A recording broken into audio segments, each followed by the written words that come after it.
सबसे पहले आप सबको मेरी प्यार भरी नमस्कार। जैसे कि मैंने पिछले वीडियो में भी बताया था कि मीन्स एंड एंड्स को एक चीज़ नहीं होती, ये दोनों अलग अलग चीज़ होती हैं, ओशो जी ने कहा है। तो आज हम थोड़ी सी बात इसी चीज़ को लेकर आगे बढ़ाते हैं। तो ओशो जी कहते हैं कि जो मीन्स होते हैं और जो एंड होता है, यानी कि जो आपका एंड वाला लक्ष्य होता है और जो आप रास्ते चुनते हो मीन्स होते हैं यहाँ तक पहुँचने के लिए, ये दोनों अलग अलग चीज़ें नहीं होती। हमें इनको डिवाइड करके देखना नहीं चाहिए कि लक्ष्य अलग होता है और रास्ते अलग होते हैं। यानी कि आप ऐसा नहीं सोच सकते कि आप कोई भी रास्ता चुन सकते हैं और उस रास्ते से आपको जो रिक्वायर्ड आपका टारगेट है या रिक्वायर्ड आपका ऑब्जेक्टिव है वो आपको मिल जाएगा। ऐसा नहीं होता। ओशो जी कहते हैं कि रिसोर्सेज जो होते हैं, जो मीन्स होते हैं, उनको आप देखें एक बीज की तरह, और जो आपका टारगेट है उसे आप देखो एक पेड़ की तरह या ट्री की तरह या वृक्ष की तरह। तो जैसा बीज होगा वैसा ही वृक्ष होगा। अगर आप आम का पेड़ चाहते हो तो ऐसा नहीं है कि अगर आप कोई भी सीड या कोई भी बीज चुन लोगे और उसे बो दोगे और आपको आम का पेड़ मिलेगा, ऐसा नहीं होगा। अगर आप आम के पेड़ का ही बीज बोओगे तभी ही आम का पेड़ वहां पर ग्रो करेगा, तभी आपको आम का पेड़ मिलेगा। अगर सही मायने में अगर आप गहराई से देखोगे तो जो बीज था वो अनमैनिफेस्टेड आम का पेड़ था, और जो आम का पेड़ है वो मैनिफेस्टेड वही बीज है। आपको समझ आ रहा है? यानी कि जो आप कर्म कर रहे हो वही कर्म फल है, और जो कर्म फल है वही कर्म था। आप इन दोनों को डिवाइड मत कीजिए, ये एक ही चीज है।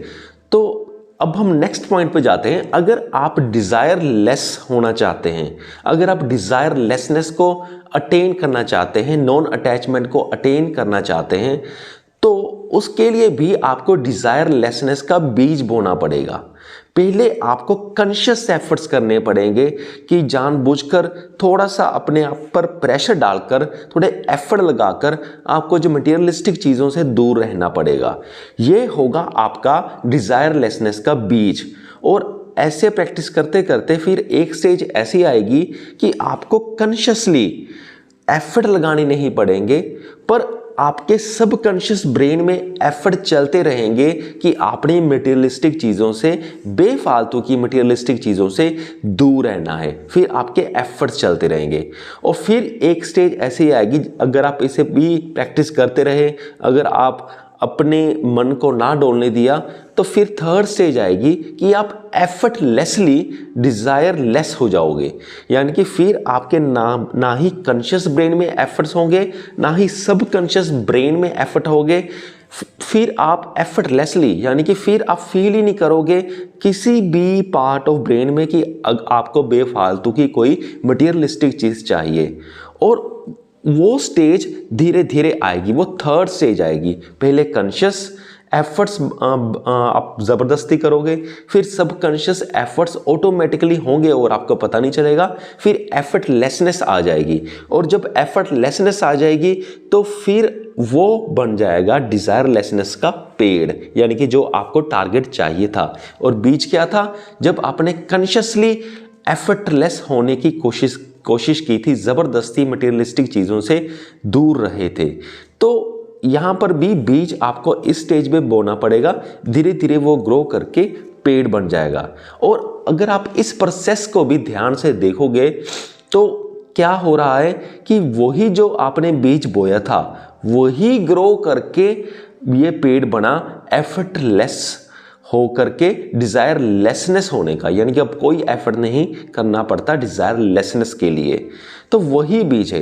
ऐसा नहीं हो सकता कभी भी अगर आप कहो कि मुझे ज़बरदस्ती डिज़ायरलेस नहीं होना, कि ऑटोमेटिकली मैं यहाँ इस स्टेज पे पहुँच जाऊँ कोई और रास्ता अपना करके। कोई और रास्ता है ही नहीं। अगर आपने डिज़ायर लेस होना है तब आपको कॉन्शियसली एफर्ट्स डिज़ायरलेस होने के पहले डालने पड़ेंगे, बीज आपको बोना ही पड़ेगा। और जैसा आप बीज बोओगे वैसा वैसा ही पेड़ बनेगा। सो मुझे पूरी उम्मीद है कि आप सबको ये वीडियो समझ में आ गया होगा। इस वीडियो की डिस्क्रिप्शन बॉक्स में मैं अच्छी स्पिरिचुअल बुक्स के लिंक्स डाल दूंगा, आप उन्हें क्लिक करके परचेज ज़रूर कीजिए और उनको पढ़िए। ओशो जी की बुक्स भी ज़रूर परचेज कीजिए क्योंकि बहुत ही महान फिलोसोफर या स्पिरिचुअल लीडर हुए। और उसके साथ मैं आपको कुकू FM का नाम और उसका कूपन कोड भी दे दूंगा, आप जिसकी मदद से सिर्फ 200 रुपये में साल भर के लिए कुकू FM ऐप पर आप उनकी सभी ऑडियो बुक्स आप सुन पाओगे। बहुत अच्छी बुक्स है वहाँ पर, अगर आप सुनोगे तो आपको काफ़ी फ़ायदा होगा क्योंकि मैं भी ये सुनता हूँ। सो इस वीडियो को यहाँ तक देखने के लिए आपका बहुत बहुत धन्यवाद।